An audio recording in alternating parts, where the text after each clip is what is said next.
Good morning, everybody. I think, obviously I brought Chris with me because it's safety in numbers. We also did a double act in MIPIM very recently, and it worked quite well. Research we did in the development of the Haigh City Dock project, which I'll illustrate during this, and how we've specifically catered that design to the needs of Generation Y.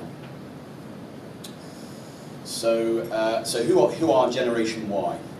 And you hear a lot of talk, Generation X, Generation Y, Generation Z, baby boomers, silent generation. Who are all these people? Well, here's a quick summary of who these people are and what their makeup is. Generation Y make up 21% of the population, is nearly 14 million, and they're aged between 21 and 35. They're also known as millennials. They are characterised by trousers around their, in this sort of image, they're young professionals, you probably know them as, and they get a pretty hard time in the media. They're known as narcissistic, self-obsessed, Generation Me, Time magazine referred to them as. Okay, they're a product of their parenting by the baby boom generation, the likes of Stephen. And they're very different from me, Generation X. Yeah.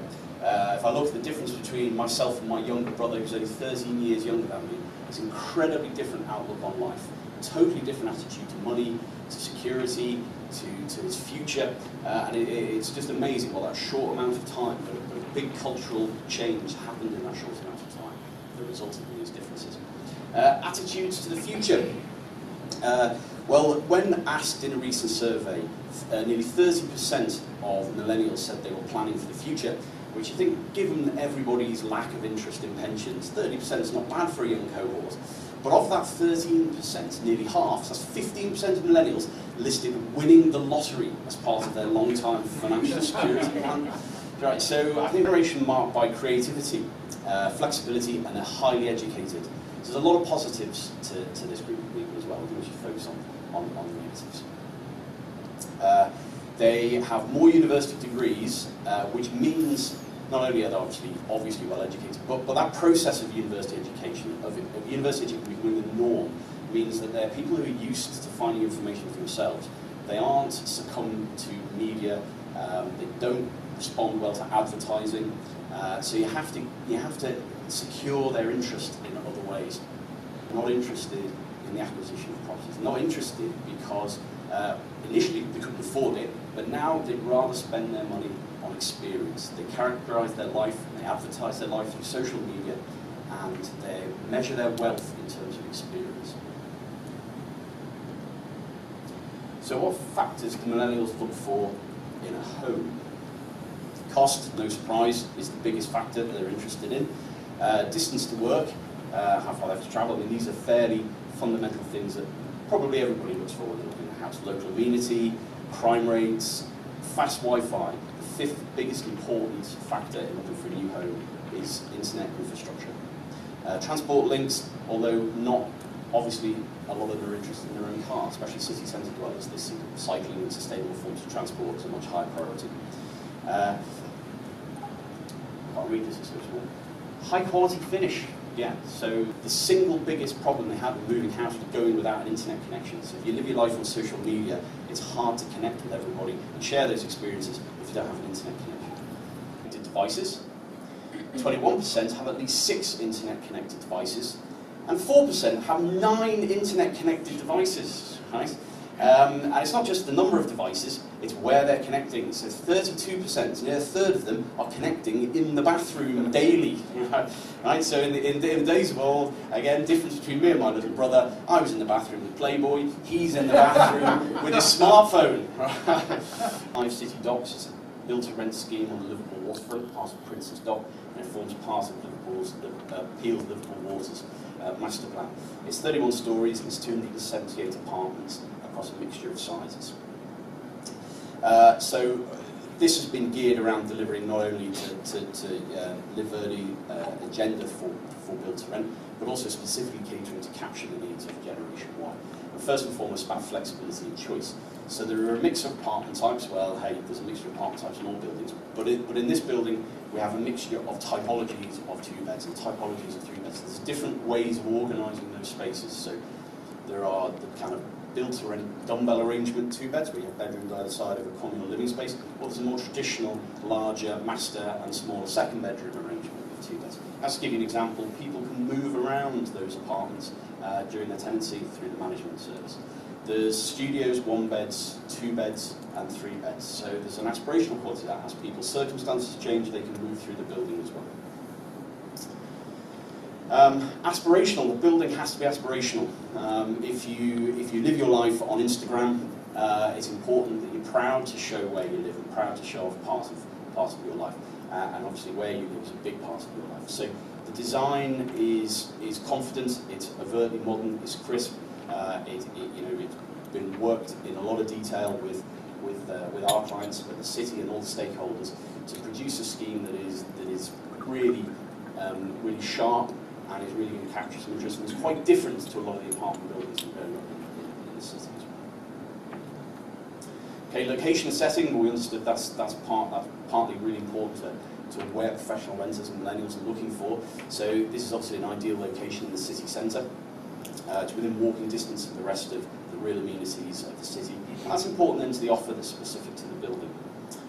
Efficiency, and we talk about the millennials being media savvy, not wanting to waste money. They haven't got money to waste, but they understand efficiency. They understand what waste is. So the flat plans, the building has been really driven hard by efficiency, so that we're not wasting money in circulation, not wasting money building stuff that's not adding value to the scheme. So that extra can be put back into the quality of the finishes, which we know is important. It can be put into the infrastructure internally. It can be put into the other aspects of the offer, which really make this different from what else is around. And it's also just good design sense. Community. That's another really important thing. And here in this building, it's provided in 2 forms. There's a ground floor restaurant bar, and then there's a top floor fine dining. Both of these are obviously offering an income stream to the landlord. And they're a different offer. They're helping to differentiate this building from other buildings nearby. But it's also somewhere that's important to the users of this building. It's somewhere where they can meet their friends, where they can socialise, hang out, work. These things will be highly adaptable spaces for people who are home working as well. So a real key part to generating a sense of community. People, from the millennials we spoke to, aren't really interested in the kind of residence lounge on the 14th floor. They know it's not free. They know they're paying for it in their rent. They can't really take their mates there. It's hard to say to your group of friends, meet me in my residence lounge on the 14th floor. On Friday night, they want to say, let's meet in the bar downstairs. They have a concierge service, which manages all the facilities in the building that all the tenants have access to. There's access to the electric car share and the city bike scheme. The bars we've talked about and the fine dining restaurants at the top. Facilities can be used by all the tenants, but also by the public as well, which is part to get that contribution to the public. Room service, so that's used throughout the building, and that's accessed from everyone's apartment. Cold storage, an internet delivery room, so your food's delivered into cold storage. And as a tenant, you come back from work in the evening, you pick it up from the concierge and take it upstairs to your apartment. Handyman service, so renters get access to the building's handyman, so when they move in, they can have pictures hung, they can make small modifications to their apartments, decorating, things like that. It's a good way of ensuring that quality work is carried out. It's a good way of ensuring the building is maintained properly, and it's a good way of just keeping an eye on things and what's going on. And it'll also build flat pack furniture for those millennials too busy on the internet to build their own. And then specifically in each apartment, Stephen mentioned Hive Digital. Each apartment is sort of fully integrated into the building services solution with what's called Smart Hive.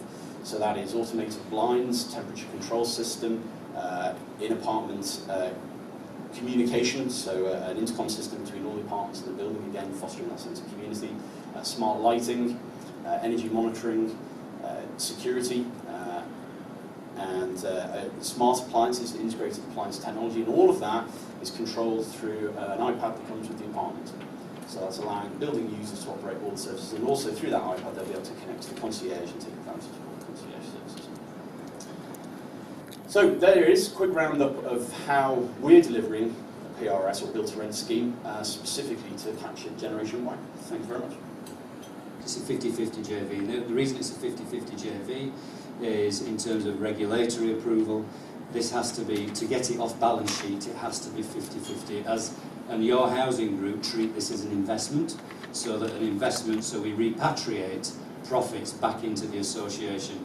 And we've had to deal, as I say, to deal with that in terms of the HQN and regulatory aspects. And is your housing locked into the ongoing management of the blocks as well? Yes, we are. So it's a separate income. That's that's through an SLA. Yeah. So we